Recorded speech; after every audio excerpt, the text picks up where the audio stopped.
অন্তর্বর্তী সরকারের উপদেষ্টা পরিষদে আরও একজন নতুন মুখ যুক্ত হচ্ছেন। ঢাকা বিশ্ববিদ্যালয়ের আন্তর্জাতিক সম্পর্ক বিভাগের সাবেক অধ্যাপক ও মানবাধিকার কর্মী চৌধুরী রফিকুল আবরার নতুন শিক্ষা উপদেষ্টা হিসেবে দায়িত্ব পেতে যাচ্ছেন। 4 মার্চ রাজধানীর ফরেন সার্ভিস একাডেমিতে এক সংবাদ সম্মেলনে এ তথ্য জানান প্রধান উপদেষ্টার প্রেস সচিব শফিকুল আলম।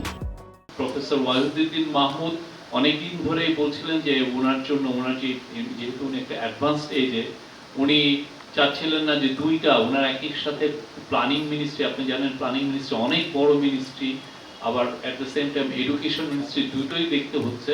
তো সেই জন্য প্রফেসর সিআর আবরারকে আসছেন আমাদের সাথে ওই কাউন্সিল অফ অ্যাডভাইজারে জয়েন করছেন, এবং উনি সম্ভবত এই মোস্ট লাইকলি উনি এডুকেশন মিনিস্ট্রিটা দেখবেন। কালকে 11টার সময় শপথ বঙ্গভবনে।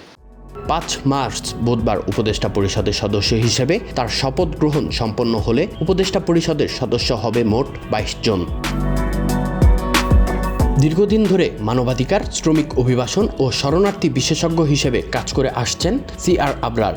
1952 সালে ফরিদপুরে জন্মগ্রহণ করেন তিনি। ঢাকা বিশ্ববিদ্যালয়ে লেখাপড়া শেষ করে তিনি যুক্তরাজ্য ও অস্ট্রেলিয়ায় যথাক্রমে মাস্টার্স ও পিএইচডি করেন। পরে 1979 সালে ঢাকা বিশ্ববিদ্যালয়ে শিক্ষক হিসেবে যোগ দেন তিনি। বাংলাদেশের শরণার্থী ও অভিবাসন বিষয়ক সুপরিচিত প্রতিষ্ঠান refugee and migratory movement research unit RMMRU এর নির্বাহী পরিচালক তিনি।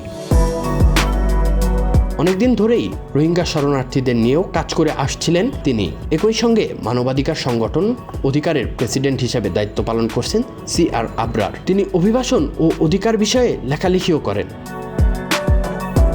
Desk report, the financial express.